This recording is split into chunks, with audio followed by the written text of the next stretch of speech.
ಇತ್ತು, ಸ್ಟೆಪ್ ಹಾಕಿದರು, ಒಂದು ಸಂಭ್ರಮ ಶುರು ಆಯಿತು. ಬಟ್ ಎಕ್ಸಾಕ್ಟ್ಲಿ ಹೇಗೆ ಫೀಲ್ ಆಗ್ತಿದೆ ನೀವು ಜನಗಳ ಮಧ್ಯೆ ಸಿನಿಮಾ ನೋಡಿದಾಗ?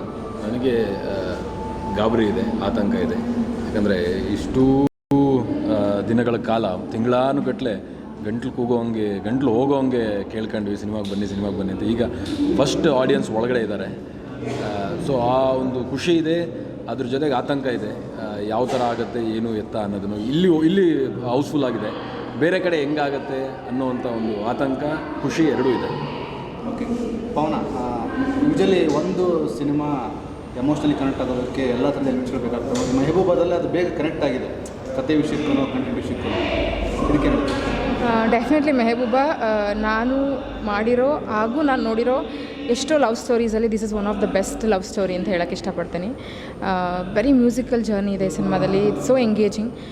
ನಾನಿವತ್ತು ಆಡಿಯನ್ಸ್ ಮಧ್ಯೆ ಕೂತು ನೋಡಬೇಕಾದ್ರೆ ತುಂಬಾ ಎಂಜಾಯ್ ಮಾಡಿದೆ. ಆ್ಯಂಡ್ ಎಲ್ಲರೂ ತುಂಬ ಅಷ್ಟೇ ಎಂಗೇಜ್ಡಾಗಿ ಎಂಜಾಯ್ ಮಾಡ್ತಿದ್ದೆ. ತುಂಬ ಖುಷಿಯಾಗುತ್ತೆ.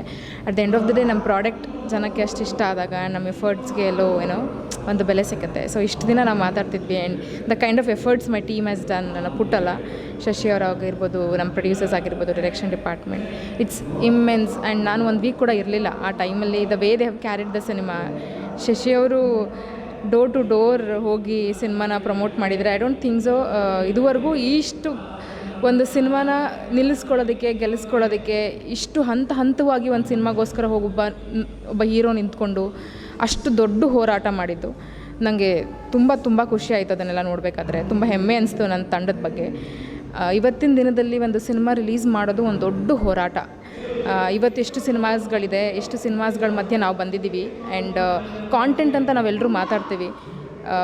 ಸೊ ಆ ಹಂತದಲ್ಲಿ ಆ್ಯಕ್ಚುಲಿ ಇದು one of the best cinemas what we could give to the audience.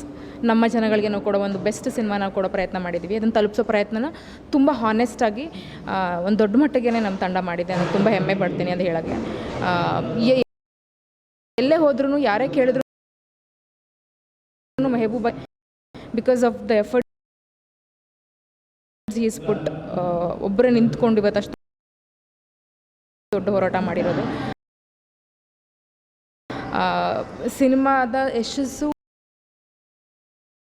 ಸಿನಿಮಾದ ಇವತ್ತು ಇಷ್ಟು ಸಿಗ್ತಿರೋ ಪ್ರೀತಿ ಅಥವಾ ಇವತ್ತು ಆಗ್ತಿರೋದೆಲ್ಲವೂ ಕಂಪ್ಲೀಟ್ ಕ್ರೆಡಿಟ್ಸ್ ನಾನು ನಡೀತು.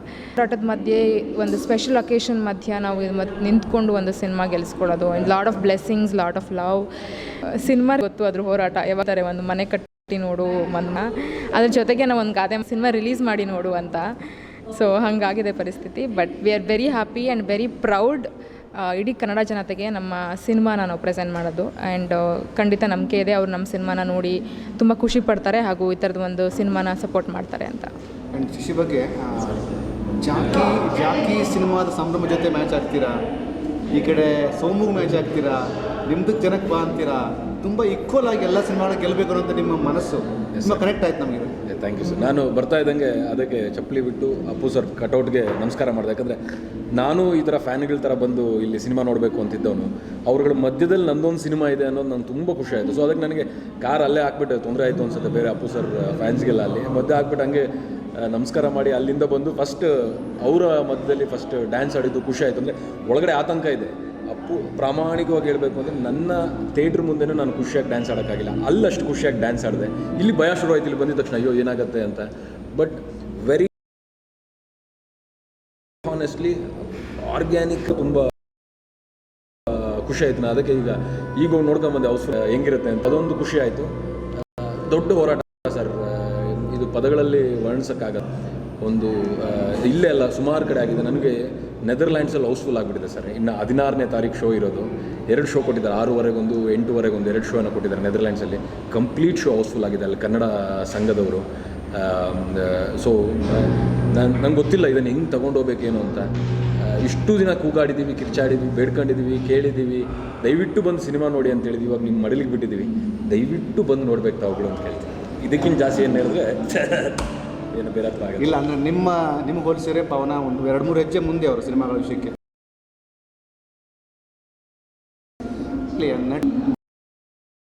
ಅಪ್ಪು ಸರ್ ಜೊತೆ ಕೆಲಸ ಮಾಡಿದಂತಹ ಮೆಹಬೂಬಾ ಈ ಎಲ್ಲವೂ ಇದೆ. ಒಂದು ಅಲ್ಟಿಮೇಟ್ಗೂ ಜನ ಬರ್ಬೇಕು, ಇದಕ್ಕೊಂದು ರಿಯಾಕ್ಷನ್ ನಮಗೆ. ಕಾಂಪೌಂಡಲ್ಲಿ 3 ಬೆಸ್ಟ್ ಸಿನಿಮಾ, ಒಬ್ಬ legend cinema and Suri sir direct ಮಾಡಿರೋಂಥ ಸಿನಿಮಾ, ಅವ್ರ ಶಿಷ್ಯನೇ ಮಾಡಿರೋಂಥ cinema. What a combination. I really felt ಒಳಗೆ ಬರ್ತಾ ಇವತ್ತು we should celebrate Kannada cinema, Kannada industry ಮತ್ತು ಕನ್ನಡ ಸಿನಿಮಾ ಈ ವರ್ಷ ಕೊಡ್ತಿರೋ ಒಂದು ಕಾಂಟೆಂಟ್ಗಳನ್ನ. ಸ್ಪೆಷಲಿ ಪ್ರತಿ ವರ್ಷ ಇತ್ತೀಚೆಗೆ ಒಂದು 3-4 ವರ್ಷಗಳ ಹಿಂದೆ ಕೋವಿಡ್ ಬಿಫೋರ್ ಅಥವಾ ಆಫ್ಟರ್ ಆದಮೇಲೂ ಪ್ರಶ್ನೆ ಮಾಡ್ತಾಯಿದ್ರು ಆಡಿಯನ್ಸ್, ಥಿಯೇಟ್ರಿಗೆ ಬನ್ನಿ ಅಂತ ಕರಿತೀರಾ, but sometimes you also fail to deliver a good product ಅಂತ. ಬಟ್ 21st ಶುರು ಆದಾಗ್ಲಿಂದನೂ ಕನ್ನಡ ಇಂಡಸ್ಟ್ರಿನಲ್ಲಿ ತುಂಬ ಒಳ್ಳೆ ಕಾಂಟೆಂಟ್ ಬರ್ತಿದೆ. ಪ್ರತಿ ವಾರದಲ್ಲೂ ಪ್ರತಿ ತಿಂಗಳು ಸಿನಿಮಾ ರಿಲೀಸ್ ಟೈಮಲ್ಲೂ ಕೂಡ ತುಂಬ ಒಳ್ಳೊಳ್ಳೆ ಟಾಕ್ಸ್ ಬರ್ತಿದೆ ಸಿನಿಮಾ ಬಗ್ಗೆ. ಒಳ್ಳೆ ಸಿನಿಮಾಗಳು ಮಾಡ್ತಿದ್ದಾರೆ ಇಂಡಸ್ಟ್ರಿಯವರು ಅನ್ನೋದು ತುಂಬ ಒಳ್ಳೆ ಟಾಕ್ಸ್ ಇರೋದ್ರಿಂದ ಐ ಥಿಂಕ್ ಪೀಪಲ್ ಶುಡ್ ಅದನ್ನು ಕೇಳಿ ಒಂದು ಸಲ ಗಮನ ಕೊಟ್ಟು ನಮ್ಮ ಕನ್ನಡ ಇಂಡಸ್ಟ್ರಿ, ನಮ್ಮ ಸಿನಿಮಾಗಳ ಬಗ್ಗೆ ಒಂದು ಇನ್ನೂ ಹೆಚ್ಚಿನ ಪ್ರೀತಿ ಒಲವು ತೋರಿಸ್ಬೇಕು. ಆ್ಯಂಡ್ ಡೆಫಿನೆಟ್ಲಿ ಈ ಕಾಂಪೌಂಡ್ ಒಳಗೆ ಬರ್ತಿದ್ದಂಗೆ ಏನೋ ಬೇರೆಯೇ ಎನರ್ಜಿ ಇತ್ತು, ವೈಬ್ಸ್ ಇತ್ತು. We are definitely celebrating 3 best cinema ಈ ಕಾಂಪೌಂಡ್ ಒಳಗೆ ಇವತ್ತು. ನನ್ನ ಅನಿಸಿಕೆ ಪ್ರಕಾರ ನಾನು what I am feeling, Appu sir Jackie film ನೋಡ್ತಿಲ್ಲ ಇವಾಗ, ಅಪ್ಪು ಸರ್ ಮೆಹಬೂಬ ಸಿನಿಮಾ ನೋಡ್ತಾವ್ರು ನಮ್ಮ ಜೊತೆಗೆ ಅಂತ ನಾನು ಪ್ರಾಮಾಣಿಕವಾಗಿ ಬಿಲೀವ್ ಮಾಡ್ತೀನಿ. ಯಾಕೆ ಅಂತಂದರೆ ಅಪ್ಪು ಸರ್ ಅಭಿಮಾನಿಗಳಿಗೆ Jackie is a big celebration.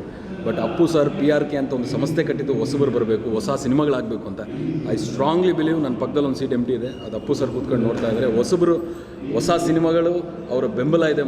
ನಂದು ಅಂತಲ್ಲ, ಮಾರ್ಚ್ 15ನೇ ತಾರೀಕು ಅಪ್ಪು ಸರ್ ಡೆಫಿನೆಟಾಗಿ ಪ್ರತಿಯೊಬ್ಬರ ಹೊಸ ಸಿನಿಮಾ ನೋಡ್ತಿರ್ತಾರೆ. ಯಾಕಂದರೆ ಆಸೆ ಇದ್ದಿದ್ದು ಅದೇನೆ, PRK ಅಂತ ಒಂದು ಸಂಸ್ಥೆ ಕಟ್ಟಿದ್ದೇ ಹೋಗಬೇಕು ಅಂತ ಸ್ಟ್ರಾಂಗ್ಲಿ ಬಿಲೀವ್. ಈ ಥಿಯೇಟ್ರಲ್ಲಿ ಇದ್ದಾರೆ ಅಪ್ಪು ಸರ್ ಅಂತ.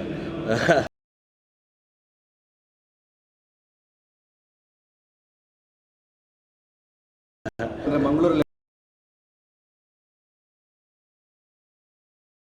ಏನೋ ಒಂದು ಸಣ್ಣ ಕನ್ಫ್ಯೂಸ್ ಸರ್.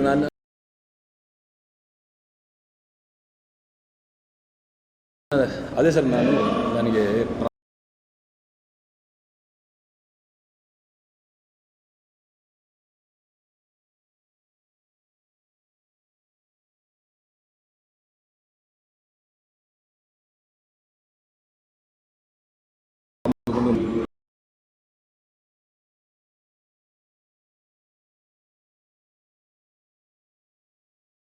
ಅದು ಏನು ನಾನು ತೋರಿಸ್ಬಿಡ್ತೀನಿ. ಅದು ಯಾಕೆ ಏನು ಎತ್ತ ಅನ್ನೋದು ಏನೂ ಅರ್ಥ ಆಗ್ತಿಲ್ಲ ನನಗೆ.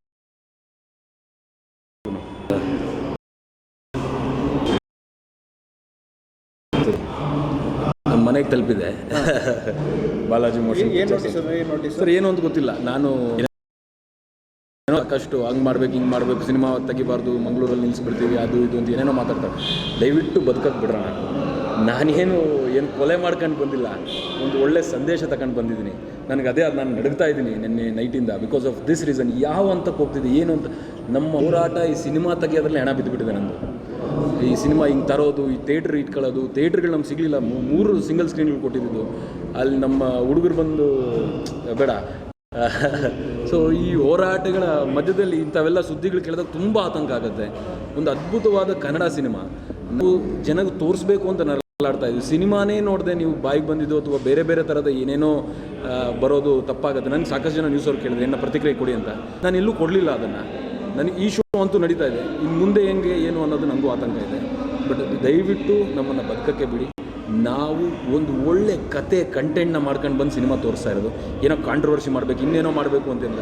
ಈಗ ಇದು ಎಲ್ಲದಕ್ಕೂ ಉತ್ತರ ಒಂದೇ ಒಂದಿರುತ್ತೆ ಸರ್. ಆಚೆ ಬರೋ ಜನರನ್ನ ಕೇಳಿ, ನಿಮ್ಗೇನಾದರೂ ಆ ಥರ ಅನ್ನಿಸ್ತಾ, ಬೇರೆ ಥರ ಫೀಲ್ ಆಯ್ತಾ ಅಂತ. ಸಿನಿಮಾ ನೋಡೋಕ್ಕೂ ಮೊದಲೇ ಎಲ್ಲವನ್ನೂ ಡಿಸೈಡ್ ಮಾಡ್ಕೊಂಬಿಟ್ಟು ಎಲ್ಲವನ್ನೂ ಅವರೇ ಮಾತಾಡ್ಕೊಂಬಿಟ್ರೆ ಇನ್ನು ನಾವು ಯಾಕಿರ್ಬೇಕು ಸರ್? ಏನಕ್ಕೆ ಇರ್ಬೇಕು ನಾವು? ಅದ್ಭುತವಾದ ಕ್ಯಾಮ್ರಾಗಳಿಟ್ಟಿದ್ವಿ, ಅದ್ಭುತವಾದ ಸೆಟ್ ಹಾಕಿದ್ವಿ, ಅದ್ಭುತ ಜಾಗಗಳ ಲೊಕೇಶನಲ್ಲಿ ಶೂಟ್ ಮಾಡಿ ಸಿನಿಮಾ ಅಲ್ಲಿ ಕತೆ ಕೇಳಬೇಕು. 2.5-3 ಕೋಟಿ ಖರ್ಚು ಮಾಡಿದ್ವಿ ನಿಮ್ಮ ಕತೆ ಹೇಳಬೇಕು ಅಂತ. ಆಚೆ ನಿಂತ್ಕೊಂಡ್ಬಿಟ್ಟು ಸುಮ್ಮನೆ ಏನೋ ಒಂದು ಕತೆ ಹೇಳೋದು ತಪ್ಪಾಗುತ್ತೆ. ನನಗೆ ಗೊತ್ತಿಲ್ಲ ಅದು ರೈಟಾ ರಾಂಗ ನಾನು ಮಾತಾಡ್ತಾ ಇರೋದ್ರಿಂದ.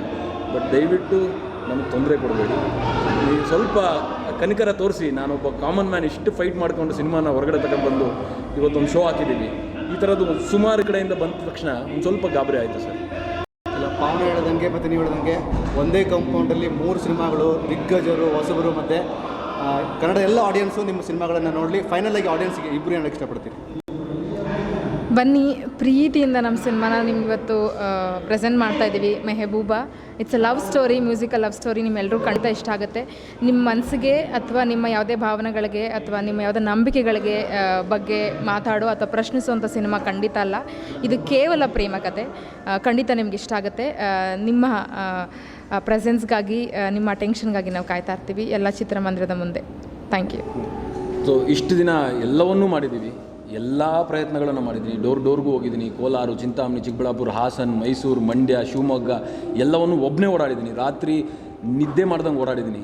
ನಿಮ್ಮೆಲ್ರಿಗೂ ಗೊತ್ತು, ನಿಮ್ಮನ್ನೆಲ್ಲರ ಹತ್ರ ಮಾತಾಡಿದ್ದೀನಿ. ನಿಮ್ಮಲ್ಲಿ ಯಾರಾದರೂ ಒಬ್ರಿಗೆ 500 ಜನ ಫಾಲೋವರ್ಸ್ ಇದ್ದಾರೆ ಅಂತ ನಿಮ್ಮ ಫೋನ್ ಇಸ್ಕೊಂಡು ವೀಡಿಯೋ ಮಾಡಿದ್ದೀನಿ. ಇವೆಲ್ಲವೂ ಅದು ಸುಮಾರು ಕಡೆ ಶೇರ್ ಆಗ್ತಿದೆ. ನಾನೊಂದು ಚಾಲೆಂಜ್ ಅಂತ ಮಾಡಿದೆ, ಸಿನಿಮಾ ತೆಗಿಯೋದು ಎಷ್ಟು ಕಷ್ಟ ಅನ್ನೋದನ್ನೊಂದು ಚಾಲೆಂಜ್ ಮಾಡಿದೆ. ಆ ಚಾಲೆಂಜು ನಿಮ್ಮ ಜೊತೆ ತೋರಿಸ್ಕೊಳಕ್ಕಾಗದೇ ಇರೋಷ್ಟು ಚಾಲೆಂಜ್ ಬಿತ್ತು ನನಗೆ. ದಯವಿಟ್ಟು ನಿಮ್ಮ ಮುಂದೆ ಇದೆ ಸಿನಿಮಾ. ಇವತ್ತು ಒಂದು ಸಣ್ಣ ಜಾಗ ಕೊಡಿ. ಸಾಕಷ್ಟು ಕೇಳ್ಕೊಂಡಿದ್ದೀನಿ. ಈಗ ಆಲ್ರೆಡಿ ಒಂದು ಶೋ ಆಗಿರೋದ್ರಿಂದ ಯಾರನ್ನ ಹೋಗಿರೋರ್ಗೆ ಫೋನ್ ಮಾಡಿ, ಅವ್ರು ಚೆನ್ನಾಗಿದೆ ಅಂದರೆ ಬನ್ನಿ, ಬಟ್ ಕೇಳಿ ಅವ್ರನ್ನ ದಯವಿಟ್ಟು ಅಟ್ಲೀಸ್ಟ್ ಫೋನ್ ಮಾಡಿಬಿಟ್ಟು ಹೆಂಗಿದೆ ಸಿನಿಮಾ ಅಂತ ಕೇಳಿ. ನಾನು ಇವತ್ತು ಹೇಳ್ತಾ ಇದ್ದೀನಿ ಅಥವಾ ಇವಾಗ ಬರೋ ಜನರು ನಿಮ್ಗೆ ಹೇಳ್ತಾರೆ ತುಂಬ ಅದ್ಭುತವಾದ ಸಿನಿಮಾ ಅಂತ. ಒಂದೇ ಒಂದು ಸಣ್ಣ ಅವಕಾಶ ಕೊಡಿ.